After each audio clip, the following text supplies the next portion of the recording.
Hello there, everyone, and welcome to another episode of Mech Arena Weapons Spotlight. You're probably anxious to hear what we've got in store for you today. I know I am. So let's get right to it.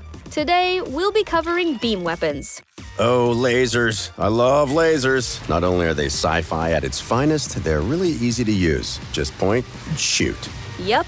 Unlike, say, missiles, you don't need to time your shots or guess the trajectory of the projectile. Nobody is dodging light after all. Well, they're not dodging the whatever it is coming out of the ends of those barrels. And sure, it's easy to hit your target with a beam weapon, but that's not all they have going for them. Beam weapons also apply devastating status effects on the enemy if you can keep them in your crosshairs long enough. And those status effects help your whole team. Oh, really? So beam weapons are like team weapons. What do they do? It depends on the beam. Right now, there are two main types: Thermal Lance and Stasis Beam. Thermal Lance, I know. You get it early on, right? It's the thing that melts armor? Indeed.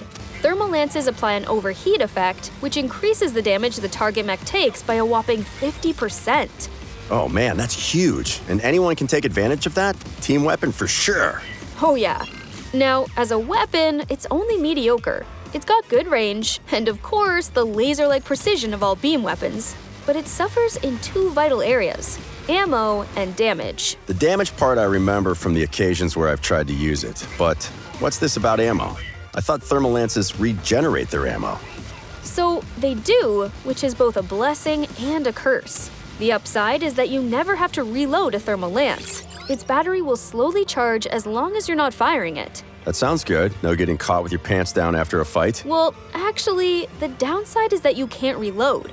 Once a fight is over, it's going to take a long time for you to get back to 100% charge. So if someone else engages you, you might be forced to fight back with half a magazine.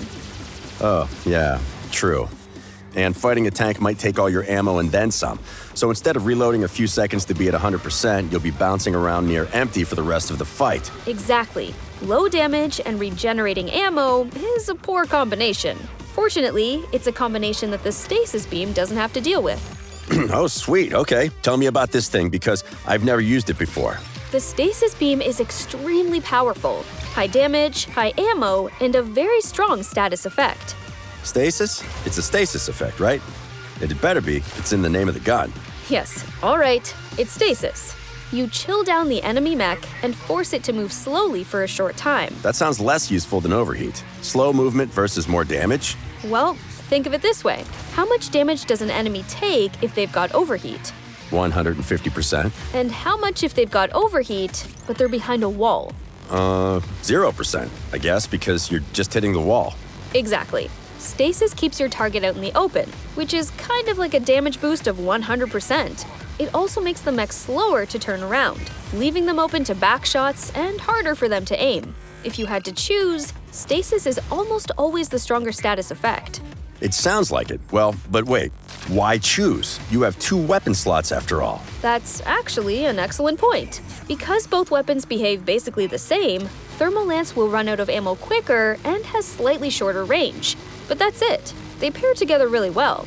That makes it easy for you to inflict both status effects, though each one will be slower to apply than if you doubled up on one weapon type.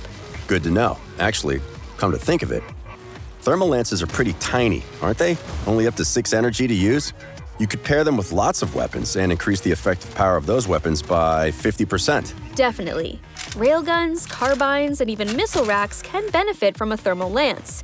But keep in mind that a 50% boost from overheat doesn't really compare to the 100% boost from just using a second copy of the weapon. Ah, true. So best to use it when you don't have access to a second copy of the weapon, or enough energy capacity to mount 2 copies. Exactly. Okay, so what about the boom laser? What?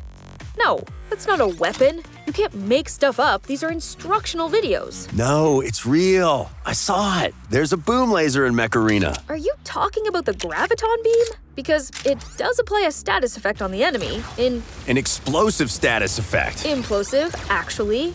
An implosion effect, which only lasts an instant. And in that instant... Boom! Fine. Boom.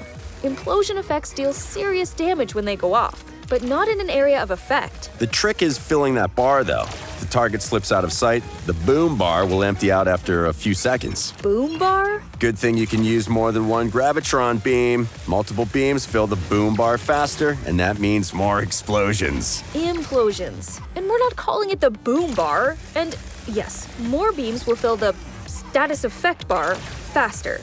I thought you'd never used one of these. No, I said I saw it. It was on my mech. It was pretty easy to see. Anyway, what kinds of mechs work well with the Graviton Beam? Sure. So, Graviton beams are energy hungry. 10, 12, or 16 energy per beam. So you'll need a heavy mech to mount them. Tanks like Ares or Juggernaut are a good choice, because they can take a punch while waiting for the implosion to go off. Yeah, but can they really pursue if the enemy runs away? True, but Graviton beams are too heavy to mount on scout mechs. Heck, the strongest Graviton beams need dedicated attacker mechs like a Panther. Can't go wrong with the good old Stasis barrier. It slows the enemy and keeps you safe. I'd say Panther is a great option. I'll grant you that. Guardian can work as well, with System Crash giving you enough time for the boom bar to… Ha! The stasis effect bar to fill. Ugh. Okay, time to put all that to the test. I can't wait to try out these combos. Until next time, guys. Good luck.